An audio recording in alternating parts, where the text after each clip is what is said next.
Halo, assalamualaikum warahmatullahi wabarakatuh. Salam dan bahagia kepada seluruh Bapak Ibu guru di seluruh Indonesia. Perkenalkan, saya Solihin dari calon guru penggerak angkatan 11 SMP Negeri 5 Pekanbaru. Di sini ingin saya tampilkan aksi nyata modul 1.4 tentang budaya positif. Ayo kita simak secara bersama. Assalamualaikum warahmatullahi wabarakatuh. Bapak Ibu, selamat pagi semuanya. Selamat pagi. Saya cuma minta waktunya kurang lebih 30 menit atau 45 menit kurang lebih.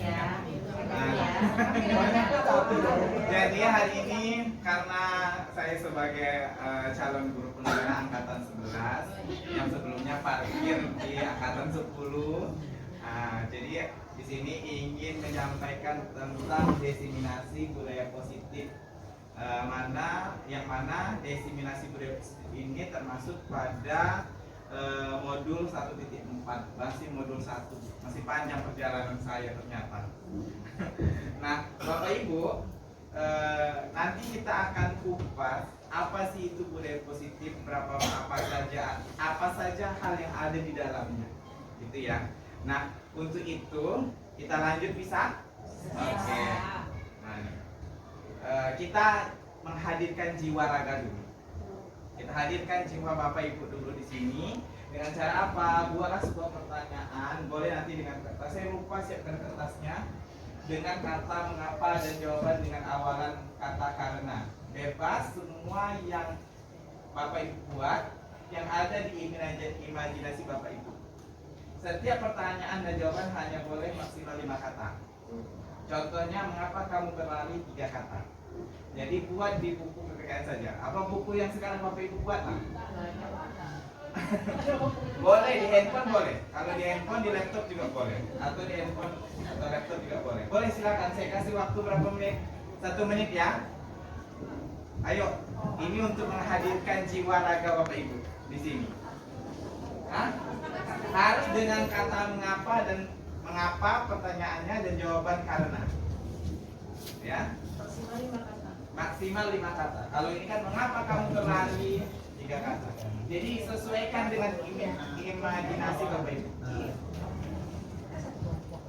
Ya. Ya, kita hadirkan jiwa raga Bapak Ibu. Udah? Udah siap? Udah? Ya. Udah dicatat di mana? Handphone boleh, di handphone boleh juga. Mengapa? Atau langsung aja di WA grup apa tuh? Boleh. Udah belum? Udah. Nanti kita hadirkan macam mana Bapak Ibu menghadirkan jiwa dan raga Bapak Ibu di ruangan pertemuan ini. Ya. Udah? Pak Solihin, ini pertanyaannya untuk orang lain. Foto diri sendiri boleh? Boleh, terserah Bapak Ibu kan imajinasi. Bapak Ibu disuruh buat sebuah pertanyaan. Yang mana pertanyaan itu harus diawali dengan kata mengapa dan jawabannya dengan karena. Ya. Udah? Oke. Jawabannya dengan kata karena. Iya boleh. Ya. Silakan dijawab. Udah? Udah? Mengapanya sudah? Karenanya sudah? Nah, saya minta Kak berdiri, Kak. Saya? Kakak ini berdiri juga, Ibu ini berdiri. Berdiri? Iya. Sekarang nampak? Nah, nanti tenang. Dokumentasi itu handal, dia mantap, luar biasa. Jadi kakak memberikan mengapa, ini dijawab karena. Oh gitu. Nah, coba. Berpasangan. Ya, coba. Itu yang di pertanyaan. Kita pakai assalamualaikum dulu. Nggak usah, langsung aja. Mengapa sebenarnya pertanyaannya untuk diri saya sendiri? Iya. Kalau disuruh untuk orang, Iya. nah berarti saya tanyakan ke Ibu. Mohon maaf ya Bu ya. Izin. Mengapa Ibu datang MGMP hari ini? Mengapa? Jawabannya itu apa yang Ibu buat? MGMP hari ini? Semua ya. Ya, yang Ibu jawab. Oh. Nah. Nggak apa-apa, jawab aja. Iya. Nggak apa-apa. Karena budaya. Ulang sekali lagi, ayat lain lagi. Ibu nih, Ibu. Ibu, berdiri, Bu. Apa sih berdiri? Nah, sekarang ibu memberikan pertanyaan, mengapa jawab? Ya. Pertanyaan saya. Iya. Mengapa sebagian siswa mengantuk? Ini jawabannya? Jawabannya itu. Karena saya ingin dapat ilmu. Oke, lanjut. Siapa lagi, Jod? Ibu, boleh tunjuk diri, Ibu. Dengan siapa Ibu mau tunjuk siapa? Terserah Ibu. Siapa ya? Kak Murita lah. Ayo. Silakan berikan mengapa dan jawab karena. Iya. Mengapa harus mengikuti ujian? Karena saya berjian GP.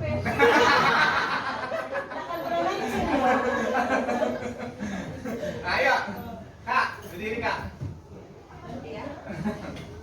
Siapa lagi mau pakai sek lah? Silakan pakai sek, berdiri pakai sek. Yuk, sana ke sana ya, ke pasir ini ya. Ya. Mengapa kamu mandi? Apa jawaban di situ? Karena ingin belajar. Oke. Masih oke, masih oke, masih oke. Siapa lagi yang mau? Boleh berdiri Bu.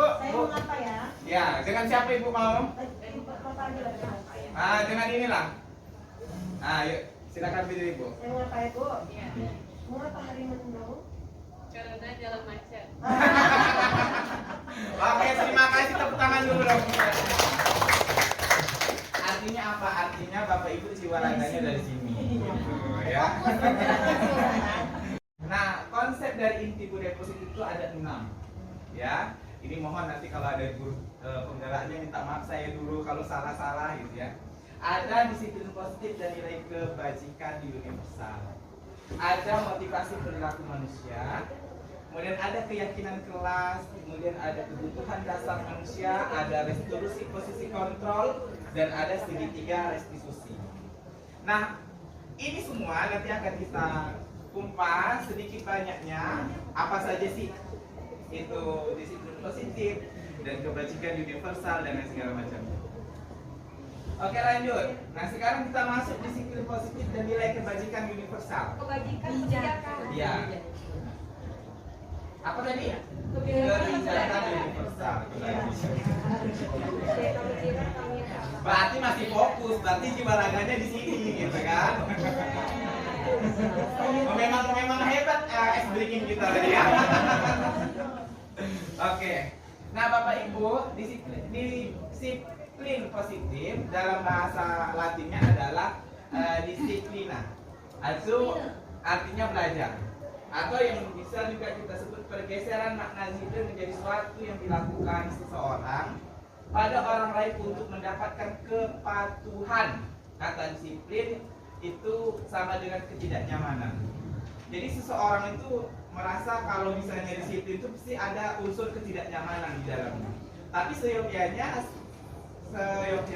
yakinlah kalau disiplin itu bukan untuk ketidaknyamanan seseorang, tapi untuk mengatur seseorang lebih kepada bagaimana seseorang itu untuk mendapatkan kepatuhannya terhadap sesuatu. Budaya positif di sekolah ialah nilai-nilai, keyakinan-keyakinan dan kebiasaan-kebiasaan di sekolah yang berpihak pada murid, agar murid dapat berkembang menjadi pribadi yang kritis, penuh hormat dan tanggung jawab. Nah, Bapak Ibu, menurut Evolve Framework Years, nilai kebajikan itu sikap murid itu ada, nanti kita akan ada bahas 3. Ya, yang pertama menurut Evolve Framework Years Program (PYP). Itulah bahasanya ya. Kadang saya nggak pandai juga bahasa Inggris. Ya, sikap murid itu ada toleransi, rasa hormat, ya kan, integritas, mandiri, menghargai, antusias, empati, keingintahuan, kreativitas, kerjasama, percaya diri dan komitmen. Ada yang Bapak Ibu hari ini misalnya kita ngajar nih kan, ada yang misalnya itu dia pengen tahu gitu, misalnya pengen tahu atau pengen tahu lebih gitu, dia pengen keingintahuannya tinggi gitu kan. Jadi dia sebentar maju, Bu ini kayak mana, Bu ini kayak mana, Bu ini kayak mana, kan ada yang begitu. Nah, ada gitu kan, kita juga begitu Bu. Yang di ruangan ini kita juga begitu. Ada yang pengen begitu, ada yang pengen keingintahuannya lebih begitu. Jadi wajar kalau ada anak yang pengen, Bu ini gimana, ini gimana gitu. Ada juga yang nggak mau peduli, ada juga. Nah, itulah salah satu banyaknya macam ragam aktivitas anak. Kemudian ada 9 pilar karakter. Ini menurut Indonesian Character Foundation, Heritage Foundation. Sedikit menyencet sedikit. Ya. Katanya ada 9 karakter, ya. Cinta Tuhan dan segenap cintanya. Mendisiplinkan, mandiri, disiplin dan tanggung jawab, jujur, amanah dan berkata bijak. Kemudian hormat, santun dan pendengar yang baik. Ada juga anak kita yang tak pendengar yang baik. Jadi kasih tahu begini gitu kan. Nah, bukan tidak dengar, dia dengar, cuma sepintas saja gitu. Fokusnya di sini gitu. Jadi itulah salah satu bagaimana kita itu menghadirkan bagaimana kita paham dengan karakteristik anak. Kemudian ada dermawan, suka menolong dan kerjasama.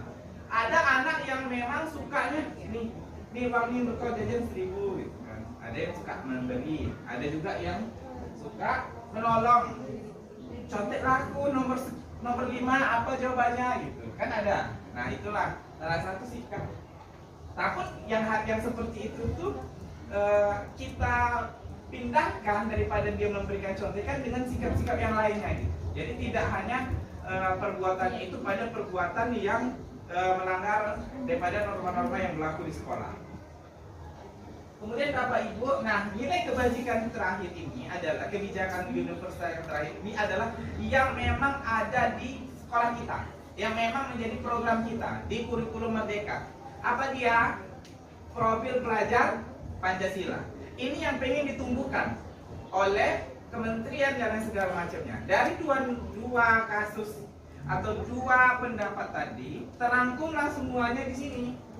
Beriman, bertakwa kepada Tuhan yang Maha Esa, ya kan, mandiri, bernalar kritis, kreatif, bergotong royong dan apa? Berkebijakan. Nilai kebijakan dan disiplin positif ini harus bertolak ukur pada ini. Ya, harus bertolak ukur pada profil pelajar Pancasila. Nah, inilah yang tadi 2 tadi itu terangkum sudah di sini. Oke, Bapak Ibu. Selanjutnya, nah ini kita masuk yang kedua. Apa? Motivasi perilaku manusia. Motivasi perilaku manusia ini, nah ini siapa lah dia? Ini adalah Daniel Gozen, ya, penulis buku apa nih? Apa bahasanya?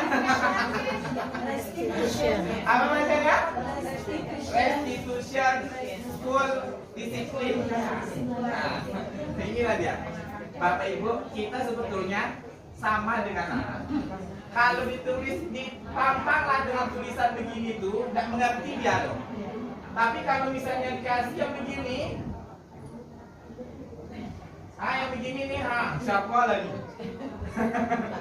Biasanya kan kalau misalnya dosen gitu kan atau apa gitu kan menyampaikan karya ilmiah, seminarnya, menurut Daniel Gozen dalam bukunya Restitution School Discipline, ya kan? Tidak akan kita ingat itu Bapak Ibu. Tidak akan kita ingat. Tapi kalau begini, ini orangnya, ini namanya Daniel Gozen, ini bukunya, pasti kita ingat. Sedikit banyaknya nanti balik dari sini ingat Bapak Ibu, ya kan? Nah begitu. Itulah makanya saya cari yang begini nih model-modelnya biar tahu. Nanti Kak Murita bisa tempelkan handphonenya situ. Nah ini nulis buku apa saja gitu. Nah, kata dia, motivasi perilaku manusia itu ada 3. Apa saja? Pertama, untuk menghindari ketidaknyamanan atau hukuman. Atau misalnya dia melakukan sesuatu itu akibat menghindari daripada ketidaknyamanannya yang selalu disalahkan atau yang selalu diberikan hukuman, makanya dia menghindar dan makanya dia melakukan itu. Namanya motivasi eksternal yang dari luar. Yang kedua, untuk mendapatkan imbalan atau penghargaan dari orang lain. Dia melakukan sesuatu, ya kan? Dia melakukan sesuatu untuk apa? Untuk diberikan penghargaan, untuk diberikan nilai. Bu, saya udah siap nih Bu, konten dulu Bu. Bu, iya kan? Nah, konten nggak tahu ya.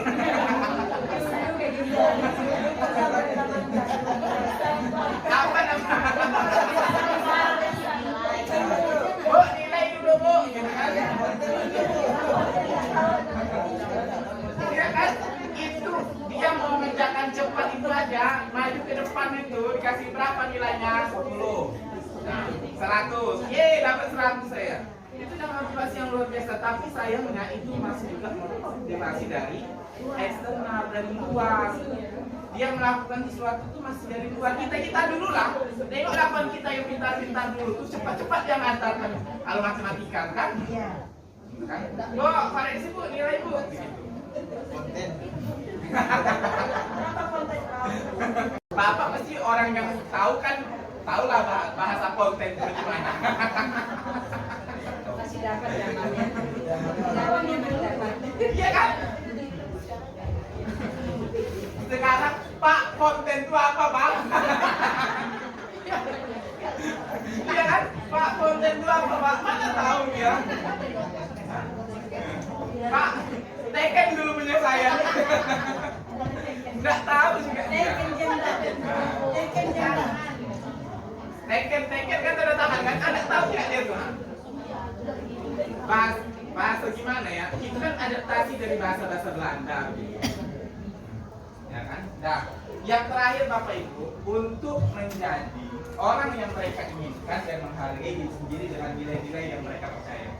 Nah, ini motivasi yang memang menjadi bagaimana anak-anak itu kita tuntut untuk yang terakhir. Ya, untuk menjadi orang yang mereka inginkan. Mereka sendiri yang menginginkan. Oh, saya kalau misalnya nggak buat tugas, maka saya tak dapat nilai. Oh, saya kalau misalnya tak pakai dasi, nanti saya kena hukum. Oh, misalnya saya tak pakai sepatu hitam, nanti saya pasti kena ini. Itu motivasi yang ada di dalam diri. Cuman motivasi di dalam diri ini, jika lakukannya dari ini pemahamannya juga, dari eksternalnya juga. Tidak bisa dia itu tidak bisa hanya dari eksternal saja, tapi dia juga harus dari internal. Ya, oke, paham Bapak Ibu? Oke, lanjut. Nah, sekarang tentang keyakinan kelas. Mungkin Bapak Ibu udah pernah ada yang membuat keyakinan kelas. Kalau kamu Rita tuh udah paham betul, udah hafal khatam kitab keyakinan kelas itu udah hafal sama Bang Ridwan ini udah hafal dia begitu kan. Nanti kalau salah minta tolong dibetulkan sedikit jalannya. Jadi, nanti ini kita bertolak dari sini dulu. Yuk Bu. Apa nilai kebajikan atau keyakinan yang ingin diangkat dari peraturan-peraturan berikut? Menggunakan helm saat mengendarai motor itu untuk apa? Nah, keselamatan. Kalau ini membuang sampah pada tempatnya. Kebersihan. Dilarang menggunakan kata-kata kasar. Nah, kesopanan. Kita lihat jawabannya. Keselamatan, menjaga kebersihan, selalu bersikap positif atau normal. Yang terakhir agak sedikit nyamping ya. Nah, Bapak Ibu, keyakinan kelas ini adalah sesuatu peraturan yang kita buat di kelas, namun bahasanya itu adalah bahasa-bahasa positif. Betul begitu. Tidak boleh pakai kata-kata tidak. Jadi apa? Jadi kalau misalnya bilang, jangan makan itu, ya kan? Oh, jangan ini, tidak boleh begini. Nanti kata yang diserap oleh anak kita adalah kata tidaknya yang laju dilakukan, yang diingat. Atau misalnya bahasa kasarnya yang diingat sama anak. Makanya dari kata-kata tadi kita rubah menjadi bahasa-bahasa positif. Langkahnya macam mana?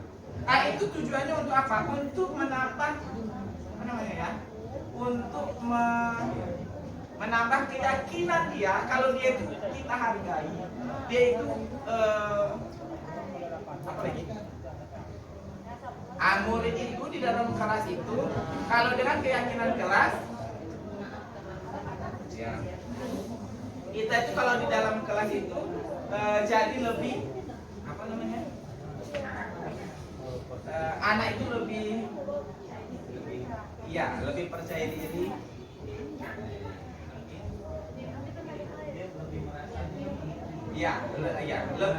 dia merasa memiliki di kelas itu, lebih peduli dengan kelas, sosialnya kita apa kan. Nah, Itu dia kenapa kalimatnya itu kalimat positif. Nah, keyakinan kelas itu adalah bersifat abstrak bahasanya. Tidak boleh bahasanya itu bahasa yang tidak, yang baku gitu ya. Dari peraturan yang lebih konkret atau rinci. Kalau misalnya kan, ini rambut kamu panjang nih, gitu kan? Tak boleh, kan kita udah tahu peraturannya apa. Tidak boleh rambut panjang. Nah, gitu. Keyakinan kelasnya apa? Apa bahasa positifnya? Nah, rambutnya dirapikan, gitu. Ya, merapikan rambut atau apa. Nah, keyakinan kelas berupa pernyataan universal. Ya kan, pernyataan universal. Pernyataan keyakinan kelas senantiasa dibuat dalam bentuk positif supaya kita juga berperilaku positif. Kenapa peraturan kelas itu banyak kata tidaknya? Karena banyak anak kita yang melakukan kesalahan-kesalahan atau melanggar aturan tersebut. Tapi kalau misalnya kita buat menjadi kalimat positif, maka semuanya akan bersikap positif. Keyakinan kelas hendaknya tidak terlalu banyak sehingga lebih mudah diingat dan dipahami oleh semua warga kelas. Sebaiknya suatu yang dapat diterapkan di lingkungan tersebut. Semua warga kelas hendaknya ikut berkontribusi dalam pembuatan keyakinan kelas lewat kegiatan surat pendapat. Bersedia meninjau kembali keyakinan kelas dari waktu ke waktu. Ini langkah-langkahnya. Jadi contohnya mana? Apa sih keyakinan kelas itu? Ini contohnya, Bu. Disiplin ini yang punya saya nih. Nah, ini yang punya saya. Disiplin, datang tepat waktu. Datang tepat waktu setiap pagi di kelas dan setelah istirahat. Ya kan? Tugas, bertanggung jawab menyelesaikan tiap tugas dan selesaikan tepat waktu. Nah, inilah dia. Nanti kalau misalnya dia tak kumpul-kumpul tugas, kita panggil anaknya. Kita tanya, apa sih keyakinan kelas yang kamu langgar? Gitu. Contohnya ini contoh, Bu. Banyak macam model tipenya. Nah, ini kan contoh satu. Ini yang lain begini juga, bekerja sama seperti menjaga kebersihan kelas. Ya kan, sopan santun, tepat waktu dan aktif di kelas. Saling peduli, menghargai dan membantu sama lain. Nah, ini contohnya. Saya udah punya videonya tapi tak terupload di sini. Ya, tentang pembuatan keyakinan kelas. Tapi ini hasilnya. Tertib, respek, kebersihan dan gadget. Nah, ini boleh diambil, tapi boleh juga nanti diadaptasi dengan yang Bapak Ibu buat. Paham tentang keyakinan kelas. Yang perlu ditanya, kenapa anak itu mencuri bekal orang lain? Mengambil bekal orang lain. Atau mengapa anak itu sering mengambil bekal orang lain? Karena lapar, karena tidak ada uang. Bapak Ibu tahu nggak? Kenapa anak-anak itu melakukan sesuatu yang mana perlakuannya itu kita tak pernah tahu, tapi kita tahunya itu kelakuannya saja. Tapi kita tak pernah tahu dan tak pernah ambil peduli tentang latar belakang murid tersebut. Nah, ini jadi PR bagi kita. Saatnya kita cari tahu dulu kenapa dia melakukan itu. Apakah dia tak dikasih jajan? Apakah dia tak makan dulu dari rumah? Atau misalnya apalah yang dia kusilkan gini-gini segala macam. Apa latar belakang dia di rumah? Dan itu yang perlu kita tahu. Nah, kebutuhan dasar manusia, semua yang kita lakukan adalah usaha terbaik kita untuk mendapatkan apa yang diinginkan. Ya. Semua yang kita lakukan adalah usaha terbaik kita untuk mendapatkan apa yang kita inginkan. Nah, inilah kebutuhan kita kan begitu. Bapak Ibu datang ke sini untuk apa? Mendapat ilmu. Ya kan, makanya datang ke sini kan? Iya, yang tak tahu jadi tahu, yang tahu jadi tambah tahu dia. Nah, banyak problemnya begitu. Semua kita melakukan sesuatu. Contohnya sederhana aja, kalau yang swasta, Bu, ngapain ke sini, Bu? Biar dapat uang transport. Kan itu salah satunya. Biar terisilah bensin kita tuh. Itu salah satunya gitu. Jadi ketika kita melakukan sesuatu, maka itu adalah sesuatu yang ingin kita dapatkan. Begitu juga dengan kita makan. Nih, ya kan? Kebutuhannya apa? Kebutuhan anak itu yang pertama tuh makan, sandang, papan, pangannya. bajunya. Coba lah Bu, dikasih tomat anak kita sekarang mau makan. Ini kasih suruh sayur, coba ini dikasih makan sayur, dia mau makan sayur. Enggak, kita telur, ayam. Tapi coba mindsetnya kita rubah sedikit ya Bapak Ibu yang punya anak yang masih muda-muda, yang belum. Ya kan? Cobalah kita mulai yang begini. Anak saya juga sebetulnya telur, ayam gitu. Ya. Nah, ini juga menjadi PR bagi kita semua. Ya kan? Karena apa? Karena kalau misalnya protein terus gitu kan tidak ada serat nabatinya, macam mana juga. Enggak dokter dong. Selanjutnya kebutuhan anak, rasa bahagia, pengen dihargai di rumah. Ini enggak di rumah tuh asik direpet terus sama mamanya. Kau nih begini, kau nih begini, kau nih begini. Kan itu yang sering terjadi, yang pernah kita lihat dan pernah kita apakan. Apalagi kalau di sekolah yang lingkungan kanan kiri depan belakangnya pasang, ya kan? Nah, minta duit aja taunya. Nanti minta duit kan, repet dulu mamanya atau bapaknya repet dulu. Bapaknya sama mama bedanya 80 sama 20%. Kemudian apa lagi? Pengen dihargai. Apa yang kita lakukan itu pengen kita hargai, pengen kita dihargai orang.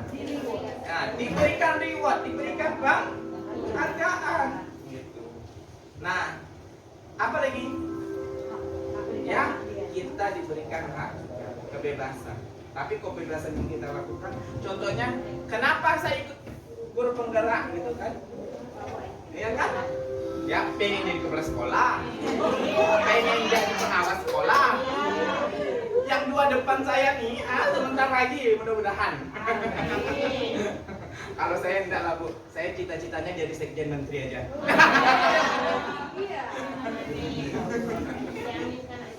Amin gitu kan. Cita-cita tak perlu rendah-rendah, ya kan? Harus tinggi, jatuhnya pun sama juga, sakit juga jatuhnya. Nah inilah dia Bu. Ini dia kebutuhan dasar itu. Ya, kebutuhan dasar pada manusia merupakan unsur-unsur yang dibutuhkan oleh manusia dalam menjaga keseimbangan, baik secara fisiologi ataupun psikologi. Nah, ini dia bertahan hidup tadi itu apa saja? Kasih sayang dan rasa diterima, kemudian kebebasan dia, kesenangan dia, dan penguasaan dia. Begitu ya Bapak Ibu ya. Pahami? Alhamdulillah. Nah itu juga. Kemudian cinta dan kasih sayang, kebutuhan untuk diterima, diberi, menerima kasih sayang dan koneksi. Cobalah pertanyaan saya, kenapa Bapak Ibu mau menikah dengan suami istri Bapak Ibu sekarang?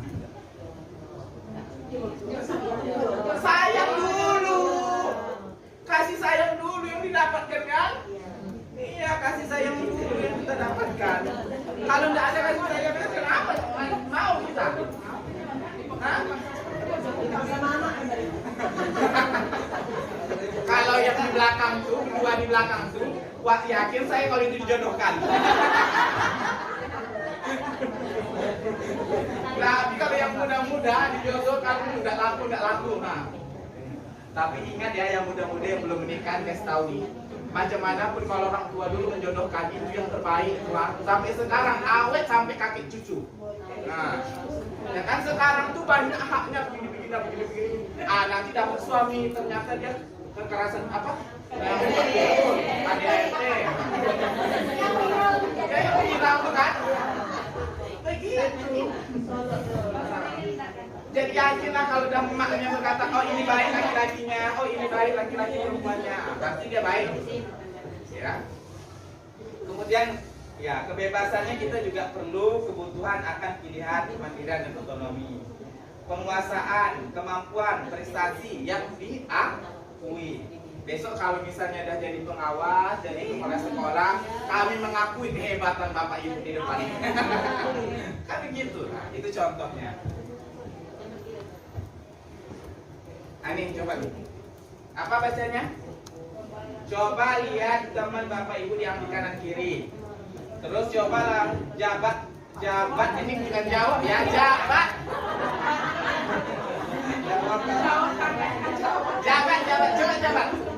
Coba jabat tangannya ya. Sambil memegang tangan teman Bapak Ibu, lihat lagi Bapak Ibu selama 15 menit.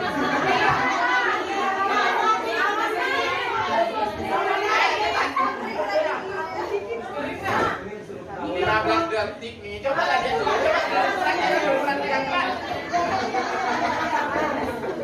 Coba dulu praktekkan ya. Pandang, nampakkan giginya. Cobalah dulu pandang ya.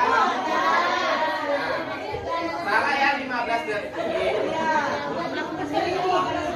Tak boleh nambah gigi. Oke, sekarang nanti masuk lagi kan, mencari jiwa yang hilang judulnya.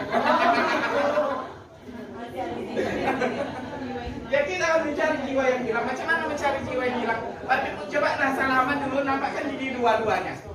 Nah.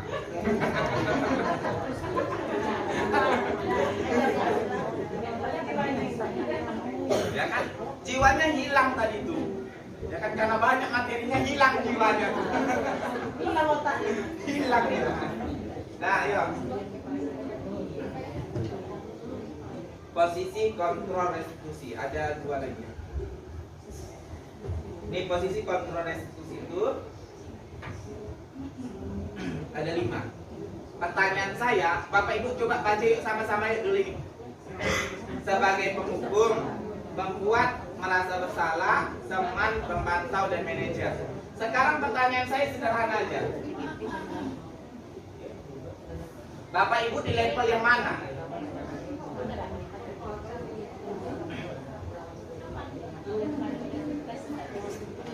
Ini apanya bisa enggak ya?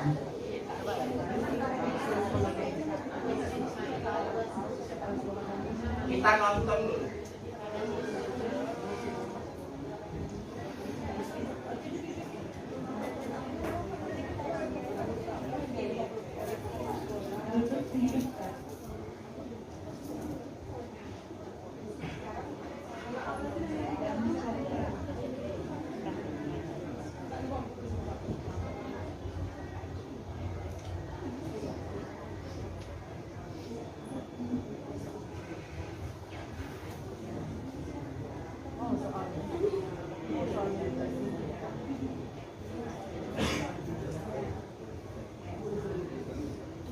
Kita nonton dulu sebentar ya. Boleh?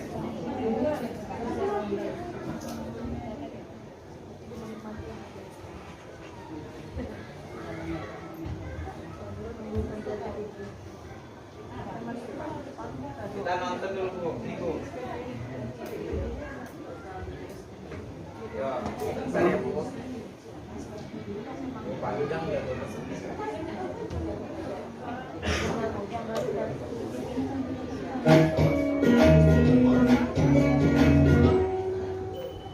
Salam bahagia Ibu dan Bapak Guru hebat.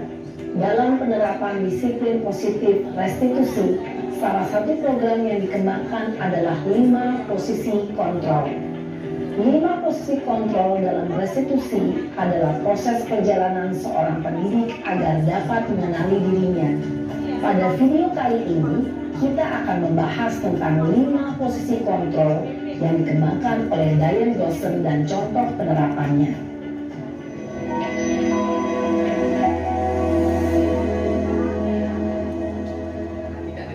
5 posisi kontrol itu adalah 1. Posisi penghukum, 2. Posisi pembuat merasa bersalah, 3. Posisi teman, 4. Posisi pemantau atau monitor, dan 5. Posisi manajer. Untuk lebih memahami kelima posisi tersebut, mari kita saksikan kasus Naren yang terlambat hadir 20 menit di sekolah dan melihat bagaimana kelima posisi kontrol dalam menghadapi masalah tersebut.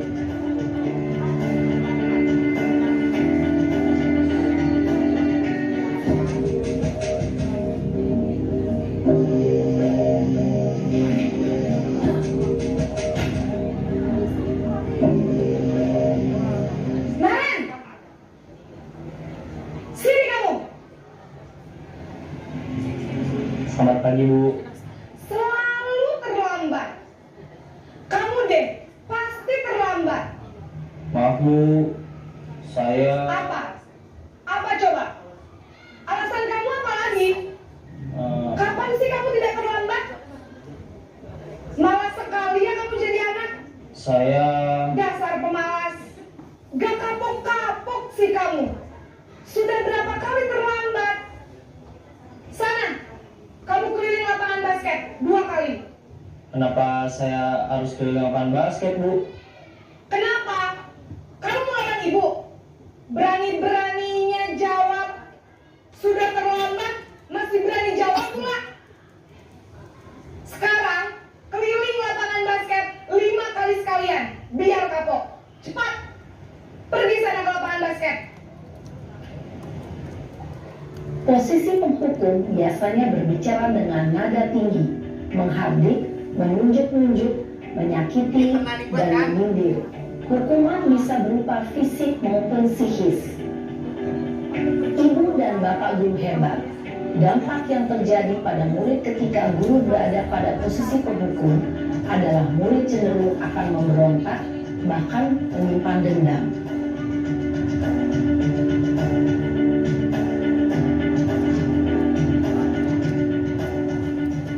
Ini posisi yang kedua, Bu.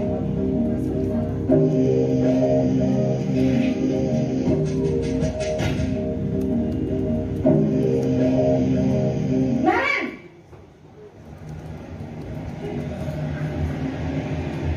Selamat pagi, Bu.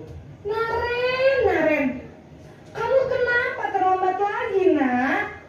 Ya Tuhan, Naren. Kamu senang ya bikin ibu susah ya? Kalau kamu terlambat lagi, nanti ibu yang ditegur bapak kepala sekolah, nak. Disangka ibu tidak bisa membina kamu. Duh, gimana ini? Maaf, Bu. Duh, Gusti Naren. Kamu suka ya kalau ibu ditegur bapak kepala sekolah? Terus, sekarang ibu harus tulis apa yang di buku absen? Ini kamu sudah sering terlambat loh. Ibu harus apa coba? Maaf, Bu. Maaf sekali. Ya sudah, lain kali jangan bikin ibu susah lagi ya nak ya. Ibu tidak akan kuat lagi kalau kamu begini terus. Bisa jantungan kalau ibu tegur bapak kepala sekolah. Sana cepat ke kelas. Maaf ya, Bu. Maaf sekali. Posisi pembuat rasa bersalah berbicara dengan nada tenang, cenderung lembut. Namun kata-kata yang diutarakan membuat murid merasa menjadi orang yang gagal, memandang buruk dirinya sendiri, merasa tidak berharga, dan tidak sanggup membahagiakan orang lain. Ketika guru mengambil posisi pembuat rasa bersalah, murid akan menganggap dirinya yang bersalah dan ia akan menyimpan emosi negatif tersebut di dalam dirinya.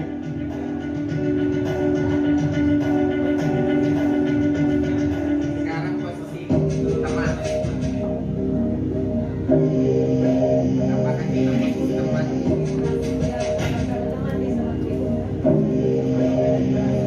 Naren!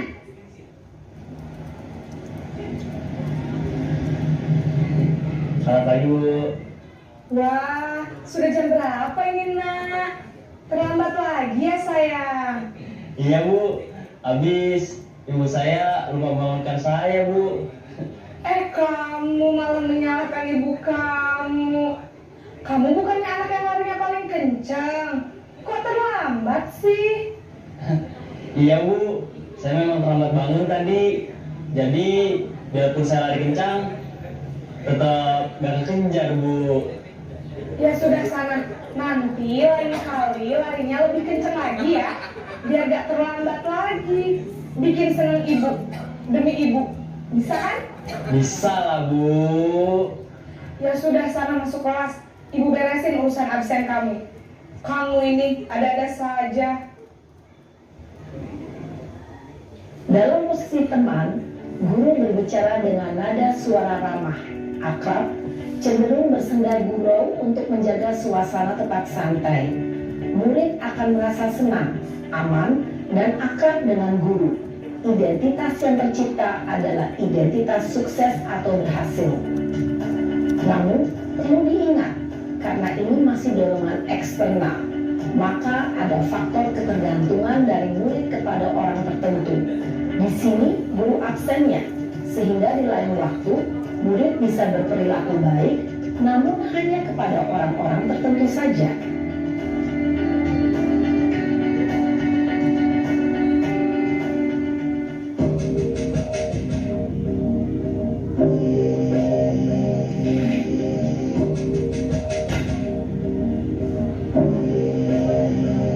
Naren!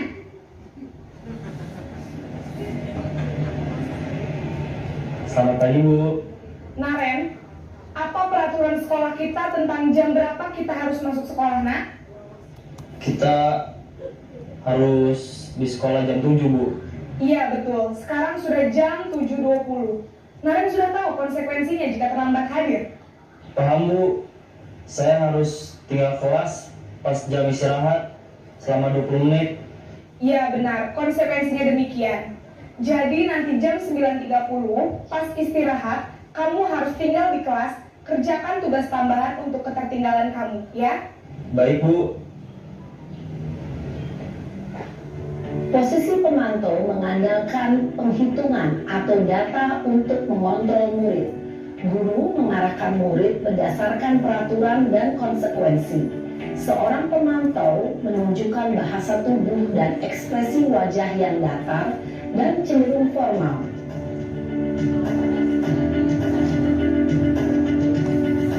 Ini terakhir ya, Bu, terakhir.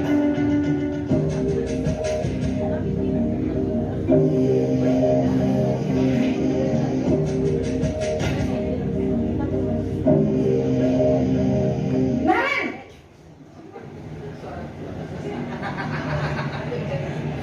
Selamat pagi, Bu. Selamat pagi, Naren. Maaf, Bu. Saya terlambat. Iya, sekolah masuknya jam 7, sekarang sudah jam 7.20. Jadi sekarang bagaimana ini, Naren? Maaf, Bu. Saya lupa setel alarm saya semalam. Baiklah, menurut kamu, keyakinan sekolah yang mana yang perlu kamu tingkatkan? Menghargai diri sendiri dan orang lain mungkin ya, Bu. Setuju. Jadi, apakah Naren meyakini prinsip saling menghormati tersebut? Iya, Bu. Saya meyakininya. Apakah Naren bersedia memperbaiki masalah keterlambatan ini? Bersedia, Bu. Bagaimana kamu akan perbaiki masalah keterlambatan ini? Saya akan coba untuk tidak lupa menyetel alarm saya, Bu. Baik, kalau Naren lupa menyetel alarm di rumah, ada orang yang kira-kira bisa bantu mengingatkan tidak? Ada, Bu. Kakak saya, Kak Emma. Ada lagi selain Kak Emma? Selain Kak Emma, ada ibu saya. Baik, jadi yang mengingatkan Naren adalah Kak Emma dan ibu kamu ya? Kira-kira akan mulai setel alarm kapan nih, Naren? Setelah pulang sekolah, akan segera saya lakukan. Baik, jadi Naren akan setel alarm untuk bangun besok pagi dan akan diingatkan oleh kakak dan ibunda Naren ya. Ada lagi yang mungkin perlu dilakukan, Naren, agar tidak terlambat bangun lagi? Tidak ada, Bu. Baik, Naren, terima kasih untuk kerjasama kamu. Sekarang kamu perlu kembali ke kelas untuk belajar. Baik, Bu. Terima kasih. Posisi manajer adalah posisi kontrol yang disarankan untuk membimbing murid memiliki sikap disiplin yang positif, yaitu murid yang mandiri, bertanggung jawab, dan dapat memecahkan masalah. Tujuan dari posisi ini adalah agar murid dapat berefleksi atas tindakannya. Guru akan dengan tulus memberikan pertanyaan-pertanyaan bermakna, sehingga membuat murid dapat belajar dari kesalahannya dan mencari sebuah solusi untuk menyelesaikannya. Ibu dan bapak guru hebat, setelah mengamati adegan kelima posisi kontrol tadi, kira-kira posisi mana yang paling ideal? Posisi mana yang dapat menunjang motivasi intrinsik murid? Ya, Kak, sekarang, Bu. Nah, sekarang pertanyaannya kita di mana? Yang kita refleksi diri kita dulu. Kita kemana teman? Kayak tadi, atau kita tuh ini? Kemana kita yang ini atau yang ini? Kalau yang di sini Bu, jalannya panjang Bu. 1, 2, 3, 4. Nah. Kalau di sini Bu, 1, 2, 3. Yang mana? Atau kita jadi teman, atau hanya pemantau saja? Atau kita udah jadi manajer? Manajer? Belum ya? Teman? Manajer. Karena yang diinginkan dari posisi kontrol ini adalah posisi manajer terakhir gitu. Paham ya Bapak Ibu? Saya kita refleksikan diri kita. Kalau kita jumpa anak pasti kita pikir gitu kan, kenapa kamu terlambat datang telat bangun, ban bocor, itu saja. Belum tak ada yang antar, offline tak ada, macet tak ada, macet kan jauh-jauh itu saja. Oke lanjut ya.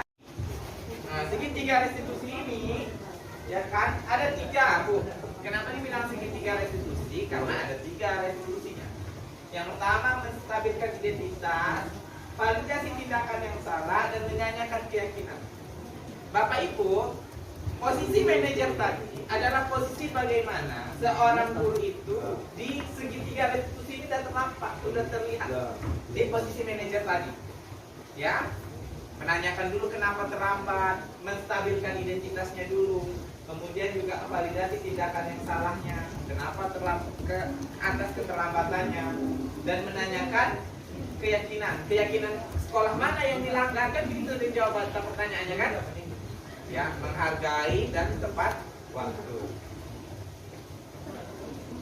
Ini Bapak Ibu, ini contohnya sekilas, ya. Menstabilkan identitas adalah bertujuan mengubah identitas murid kita yang gagal karena melakukan kesalahan menjadi orang yang sukses dari merasa sedih dan emosi hingga mampu menggunakan rasa fungsi rasionalnya. Contoh Bu, bertumbuk dia kan, bertumbuk kalau ditanya pun dia masih emosi. Nah, ketika sudah masuk ke ruangan kita, apa yang kita lakukan? Kita menstabilkan dulu, ya kan? Emosinya turun, dia sudah mulai bisa berpikir. Nah, itulah namanya menstabilkan identitas. Terus itu baru lanjut ke tahap kedua, validasi tindakan yang salah. Kalau udah masuk rasional, sudah bisa menggunakan akal pikirnya. Kalau emosi kan tidak bisa dia pakai akal pikir kan. Turunkan dulu emosinya. Setelah itu baru dudukkan dia, baru tanya. Udah emosinya udah terkontrol, kemudian kita udah mampu menstabilkan identitasnya atau menstabilkan kondisinya, baru kita tanya apa tindakan yang salah. Setelah itu Bapak Ibu baru menanyakan keyakinan mana yang dilanggar. Tadi kan kita dapat keyakinan yang pertama kan. Nah, itulah yang kita kacau juga pemikiran dia. Bukan peraturan kelas lagi, peraturan sekolah lagi yang kita ambil, tapi adalah keyakinan kelas mana yang dilakukan. Gitu ya Bapak Ibu. Mau nonton lagi? Gak usah lagi ya. Mau nonton atau tidak? Menonton berapa menit ya?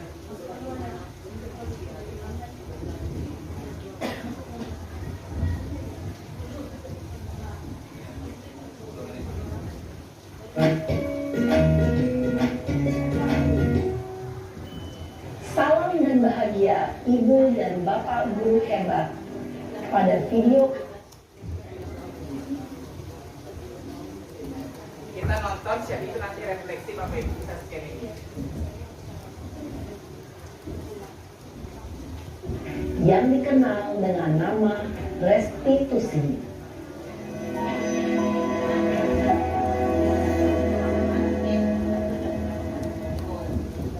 Restitusi dikembangkan oleh pakar pendidikan Diane Boston berlandaskan pada teori kontrol Dr. William Gleiser. Segitiga restitusi adalah suatu proses dialog yang dijalankan oleh guru atau orang tua agar dapat menghasilkan murid yang mandiri dan bertanggung jawab. Pada saat guru di posisi manajer, aspek yang dikembangkan pada murid adalah motivasi intrinsik, sehingga penanaman nilai-nilai kebajikan dapat tumbuh dan berkembang menjadi suatu kebiasaan positif yang akhirnya membentuk karakter murid. Proses dialog ini terdiri dari 3 langkah yang digambarkan pada ketiga sisi pada segitiga restitusi. Sisi pertama adalah menstabilkan identitas. Sisi yang kedua adalah validasi tindakan yang salah. Dan sisi yang ketiga adalah menanyakan keyakinan.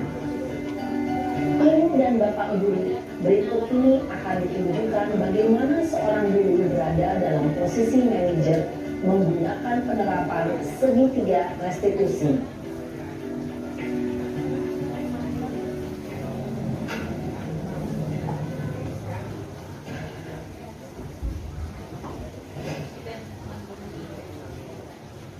Siang Sarah, Siang Pak.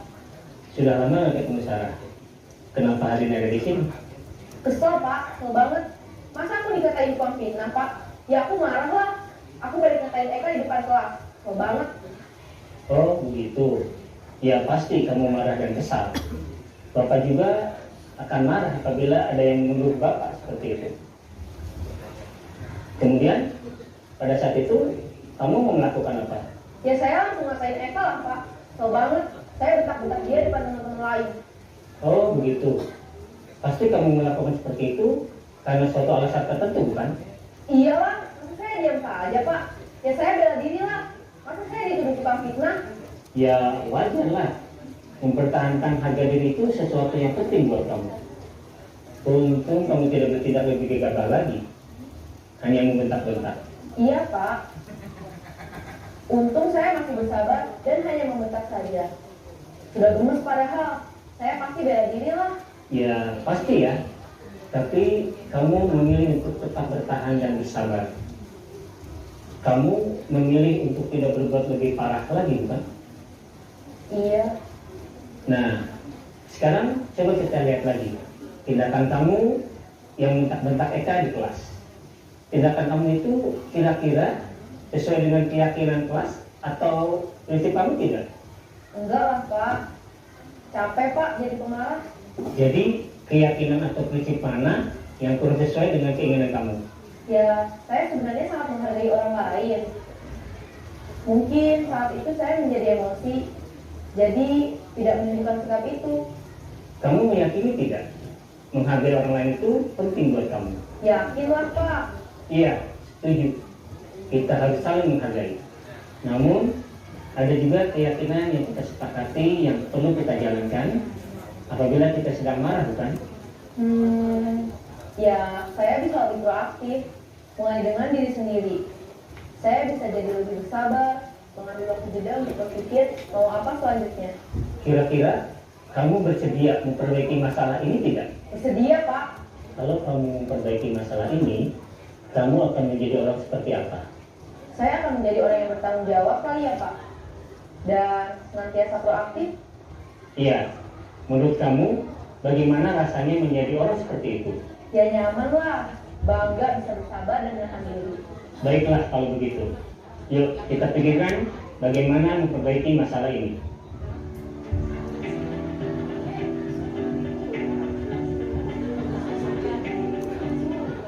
Oke Bapak Ibu, udah paham ya? Udah paham? Kalau sudah, mohon bantu refleksinya dulu. Refleksi di barcode ini. Boleh hidupkan kameranya. Nah, refleksi ya. Bapak Ibu silakan. Nah, refleksi dulu kita di barcode ini. Jadi saya tak perlu pakai sticky note lagi. Di Google. Ya. Ada yang belum bisa? Minta izin ya. Minta izin ya? Sebentar.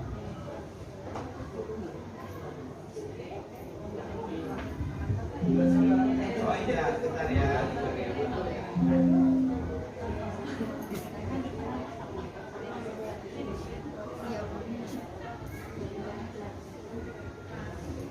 Bu. Kalau pakai akun belajar dia bisa langsung tuh. Kalau nggak pakai akun belajar Ibu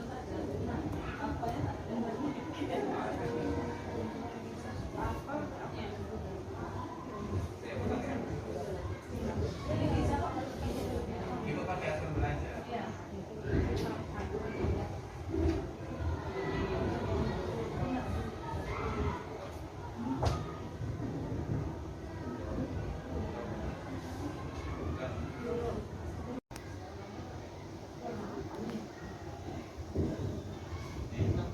Boleh silakan yuk.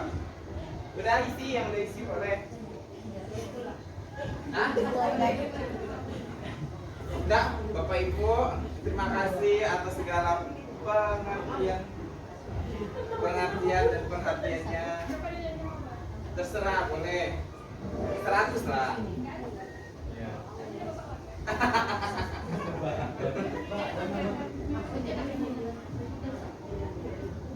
Jadi udah pakai stikinan lagi ya, segini aja. Udah. Dan nampak juga yang dikasih tuh Kak Mulita. Ya, gua ada skala nilainya. Hah? Ada skala nilainya, ada apa? Udah Rani?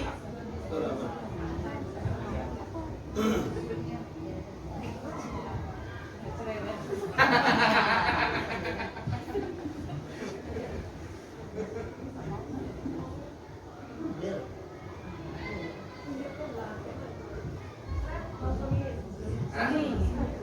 Mana Bu? Ibu buka kamera, belum bisa lagi Ibu.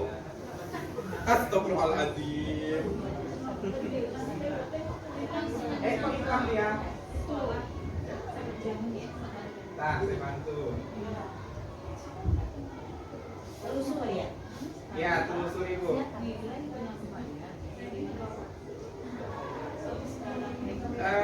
Pakai data Ibu mana nih?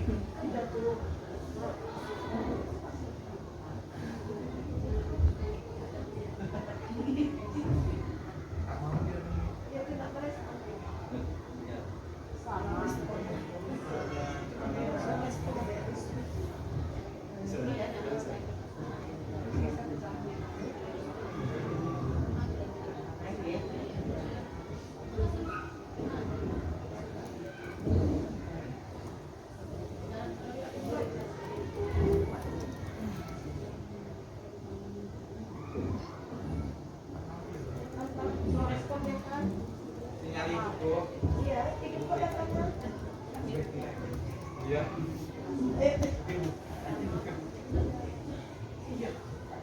Tak mau, dia harus pakai jaringan Bu. Udah, Pak Sohidin.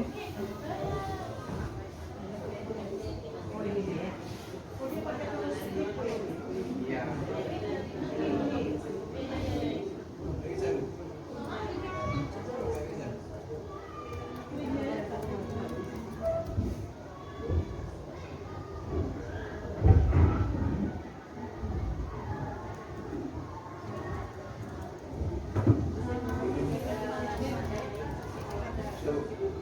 Tak mau Pak.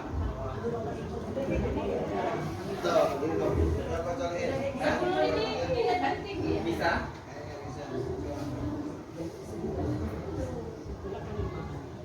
Pak Solehin mau 9 atau mau 10? 100 Bu. Ada sisa.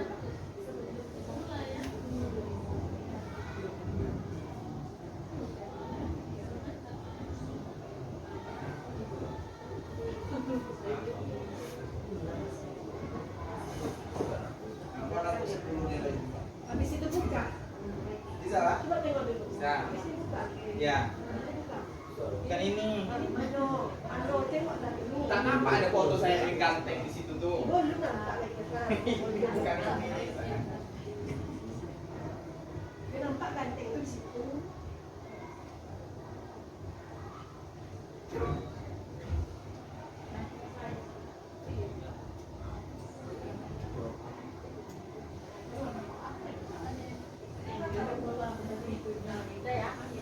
Dah. Ada Bapak dah. Oh. Lina. Dia buat foto gantengnya. Apa lah foto ganteng saya Isi, tuh? jawab sini.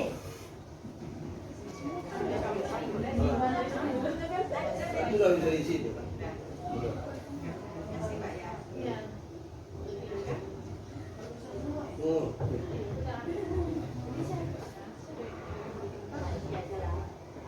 Pakai sek, ini pakainya ada nggak? Pakai sek. Isi nama Sasula. Ya. Isi dah.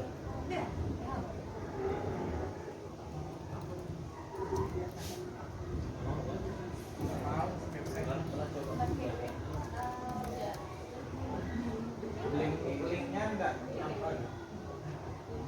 Udah Bapak Ibu? Isilah. Udah Kak?